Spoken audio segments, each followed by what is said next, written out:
हरित ऋण कार्यक्रम व्यवहारगत परिवर्तन को बढ़ावा देने के लिए पर्यावरण संरक्षण अधिनियम के तहत हरित ऋण कार्यक्रम को अधिसूचित किया जाएगा। इससे कंपनियों, व्यक्तियों और स्थानीय निकायों को पर्यावरण की दृष्टि से संधारणीय और उत्तरदायित्वपूर्ण कार्य करने के लिए प्रोत्साहन मिलेगा और ऐसे क्रियाकलापों के लिए अतिरिक्त संसाधन जुटाने में मदद मिलेगी। पृथ्वी माता के पुनरुद्धार, इसके प्रति जागरूकता, पोषण और सुधार हेतु प्रधानमंत्री कार्यक्रम पीएम प्रणाम राज्यों और संघ राज्य क्षेत्रों को रासायनिक उर्वरकों के संतुलित प्रयोग तथा इनके स्थान पर वैकल्पिक उर्वरकों के प्रयोग को बढ़ावा देने के लिए प्रोत्साहित करने हेतु शुरू किया जाएगा। Govardhan scheme. Govardhan galvanising organic bio agro research धन नामक स्कीम के तहत 500 नए अवशिष्ट से आमदनी संयंत्रों को चक्रीय अर्थव्यवस्था को बढ़ावा देने के उद्देश्य से स्थापित किया जाएगा। इनमें 200 कंप्रेस्ड बायोगैस संयंत्र शामिल होंगे, जिनमें शहरी क्षेत्रों में 75 तथा 300 समुदाय या क्लस्टर आधारित संयंत्र हैं, जिनमें कुल लागत 10,000 करोड़ रुपए होगी। मैं भाग ख में इसका जिक्र करूंगी। प्राकृतिक और बायोगैस का विपणन कर रहे सभी संगठनों के लिए 5% का सीबीजी अधिदेश यथा समय लाया जाएगा। बायोमास के संग्रहण और जैव खाद के वितरण के लिए उपयुक्त राजकोषीय सहायता प्रदान की जाएगी। भारतीय प्राकृतिक खेती बायो इनपुट संसाधन केंद्र अगले 3 वर्षों में हम 1 करोड़ किसानों को प्राकृतिक खेती अपनाने के लिए सहायता देंगे। इसके लिए माननीय अध्यक्ष महोदय राष्ट्रीय स्तर पर वितरित सूक्ष्म उर्वरक और कीटनाशक विनिर्माण नेटवर्क बनाते हुए 10,000 बायो इनपुट रिसोर्स केंद्र स्थापित किए जाएंगे। मिष्टी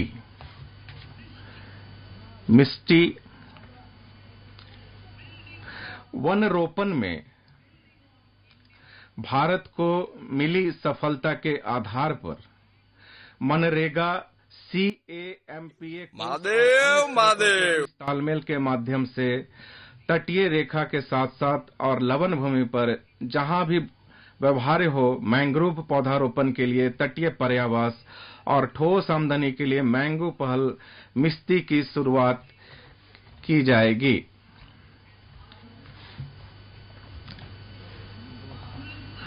अमृत धरोहर आर्द्र भूमि जैव विविधता का धारण करने वाली अति महत्वपूर्ण पारिस्थितिकी तंत्र है। प्रधानमंत्री जी ने अपनी सबसे हाल के मन की बात में कहा है, अब मैं उसे उद्धृत करती हूं कि अब हमारे देश में रामसर साइटों की कुल संख्या बढ़कर 75 हो गई है, जबकि 2014 से पहले इनकी संख्या मात्र 26 थी।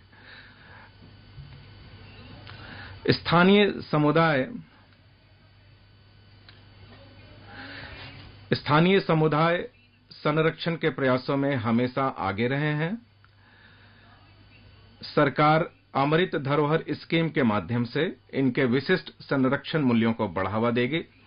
इस स्कीम को आर्द्र भूमि के इष्टतम उपयोग को बढ़ावा देने तथा जैव विविधता, कार्बन स्टॉक, पर्यावरणीय पर्यटन के अवसरों तथा स्थानीय समुदाय के लिए आय सृजन बढ़ाने के लिए अगले 3 वर्षों में कार्यान्वित किया जाएगा।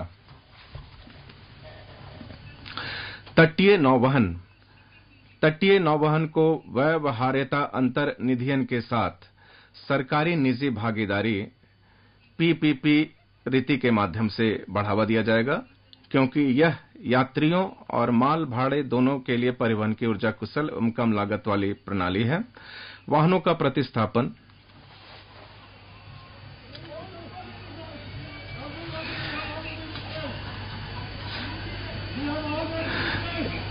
धन्यवाद। प्रदूषण करने वाले पुराने वाहनों को बदलना हमारी अर्थव्यवस्था को पर्यावरण हितैषी बनाने के लिए बहुत आवश्यक है। बजट 2021-22 में उल्लिखित वाहन स्क्रैपिंग की नीति को और बढ़ावा देने के लिए मैंने केंद्र सरकार के पुराने वाहनों को स्क्रैप में देने के लिए पर्याप्त निधियां आवंटित की है। राज्यों को भी पुराने वाहनों और एम्बुलेंसों को बदलने के लिए सहायता दी जाएगी।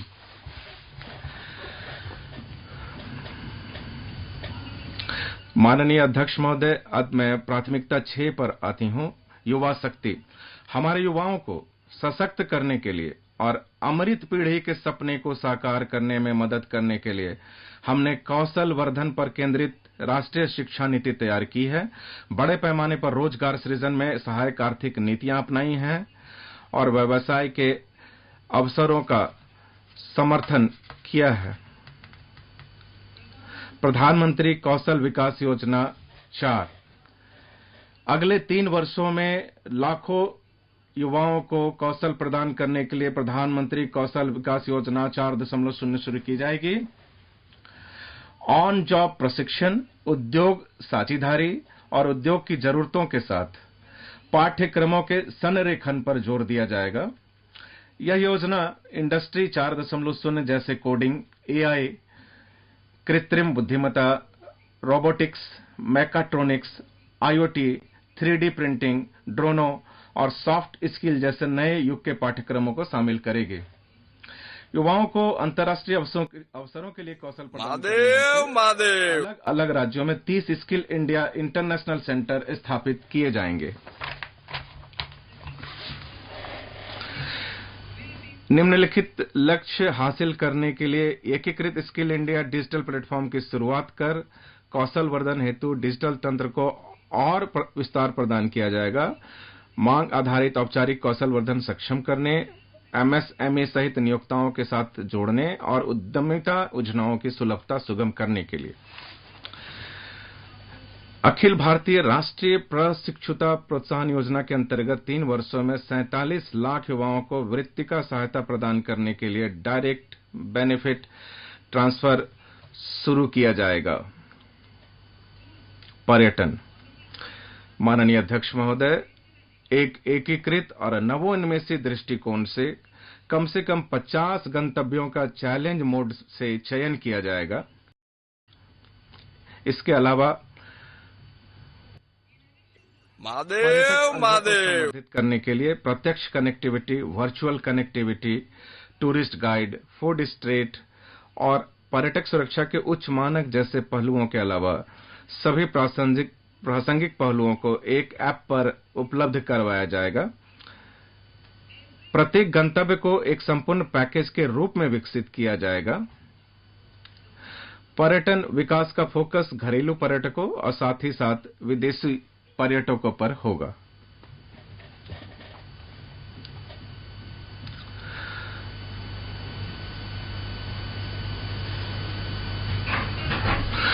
देखो अपना देश पहल का उद्देश्य हासिल करने के लिए क्षेत्र विशिष्ट कौशल वर्धन और उद्यमिता विकास का समन्वय स्थापित किया जाएगा।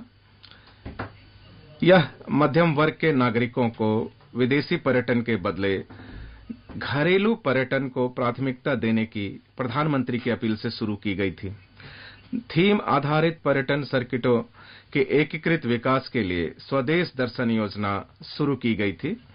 वाइब्रेंट विलेज प्रोग्राम के अंतर्गत सीमावर्ती गांवों में पर्यटन के बुनियादी ढांचों का विकास किया जाएगा और पर्यटन सुविधाएं प्रदान की जाएंगी। Unity mall. राज्यों को उनके स्वयं के ओडीओपी, एक जिला एक उत्पाद, जीआई उत्पाद और अन्य हस्तशिल्प उत्पादों को बढ़ावा देने के लिए और उनकी बिक्री करने के लिए और शेष राज्यों के ऐसे उत्पादों को स्थान उपलब्ध करवाने के लिए अपनी अपनी राजधानियों में या सबसे प्रमुख पर्यटन केंद्र पर या उनकी वित्तीय राजधानी में एक यूनिटी मॉल स्थापित करने के लिए प्रोत्साहित किया जाएगा। महोदय, प्राथमिकता 7 वित्तीय क्षेत्र। वित्तीय क्षेत्र में किए गए हमारे सुधार कार्यों और प्रौद्योगिकी के नवोन्मेषी उपयोग से बड़े पैमाने पर वित्तीय समावेशन हो पाया है। सेवा डिलीवरी बेहतर और त्वरित हो गई है। ऋण उपलब्धता और वित्तीय बाजारों में प्रतिभागिता सुगम हो गई है। यह बजट इन सुधारों को जारी रखने का प्रस्ताव करता है। एमएसएमई के लिए ऋण गारंटी।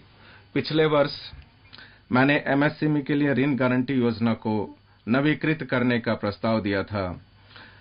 मुझे यह घोषणा करते हुए खुशी हो रही है कि कॉर्पस में 9,000 करोड़ जोड़कर नवीकृत योजना को 1 अप्रैल 2023 से शुरू किया जाएगा।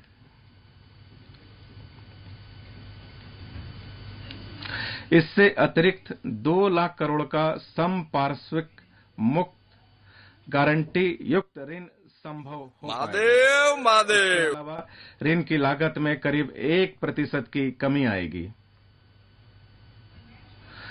राष्ट्रीय वित्तीय सूचना रजिस्ट्री वित्तीय और अनुषंगी सूचना की केंद्रीय रिपोजिटरी के रूप में काम करने के लिए एक राष्ट्रीय वित्तीय सूचना रजिस्ट्री स्थापित की जाएगी। इससे ऋण का कुशल प्रवाह संभव होगा, वित्तीय समावेशन को बढ़ावा मिलेगा और वित्तीय स्थिरता बढ़ेगी। एक नया विधायी फ्रेमवर्क इस क्रेडिट पब्लिक इंफ्रास्ट्रक्चर को विनियमित करेगा और इसे आरबीआई के साथ परामर्श कर डिजाइन किया जाएगा। वित्तीय क्षेत्र विनियम अमृतकाल की जरूरतों को पूर्ण करने के लिए और वित्तीय क्षेत्र में इष्टतम विनियमन सुगम करने के लिए यथावश्यक और व्यवहार्य लोक परामर्श को प्रक्रिया में और अनुषंगी निर्देश जारी करने की प्रक्रिया में शामिल किया जाएगा। अनुपालना को सरल बनाने, आसान करने और इसकी लागत को कम करने के लिए वित्तीय क्षेत्र के विनियामकों से मौजूदा विनियमों की व्यापक समीक्षा करने का अनुरोध किया जाएगा। इसके लिए मैं आम लोगों और विनियमित संस्थाओं से प्राप्त सुझावों पर विचार करेंगे। विभिन्न विनियमों के अंतर्गत आवेदनों पर निर्णय लेने की समय सीमाएं भी निर्धारित की जाएंगी। माननीय अध्यक्ष महोदय, जीआईएफटी आईएफएससी में बिजनेस गतिविधियों को बढ़ावा देने के लिए निम्नलिखित उपाय किए जाएंगे। दोहरे विनियमन से बचने के लिए एसईजेड अधिनियम के अंतर्गत आईएफएससीए को सख्तियां प्रत्यायोजित की जाएंगी। आईएफएससीए एसईजेड प्राधिकारियों जीएसटीएन, आरबीआई, सेबी और आईआरडीएआई से पंजीकरण और अनुमोदन के लिए सिंगल विंडो आईटी सिस्टम की स्थापना करना। विदेशी बैंकों के आईएफएससी बैंकिंग यूनिटों द्वारा अधिग्रहण वित्त पोषण की अनुमति देना। ट्रेड रिफाइनेंसिंग के लिए एक्जिम बैंक की एक सहायक संस्था की स्थापना करना। माध्यस्थम अनुषंगिक सेवाओं के लिए और एसईजेड अधिनियम के तहत दोहरे विनियमन से बचने के लिए सांविधिक प्रावधानों के लिए आईएफएससीए अधिनियम में संशोधन करना और विदेशी विनियमों को वैध संविदाओं के रूप में मान्यता देना।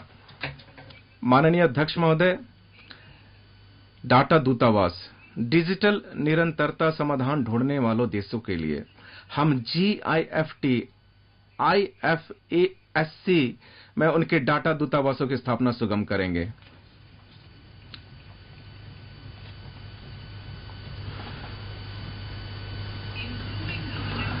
बैंकिंग क्षेत्र में शासन व्यवस्था और निवेशक संरक्षण में सुधार लाना। बैंक शासन व्यवस्था में सुधार लाने के लिए और निवेशक संरक्षण बढ़ाने के लिए बैंककारी विनियमन अधिनियम, बैंककारी कंपनी अधिनियम और भारतीय रिजर्व बैंक अधिनियम में कुछ एक संशोधनों का प्रस्ताव किया गया है। इन सिक्योरिटीज मार्केट प्रतिभूति बाजार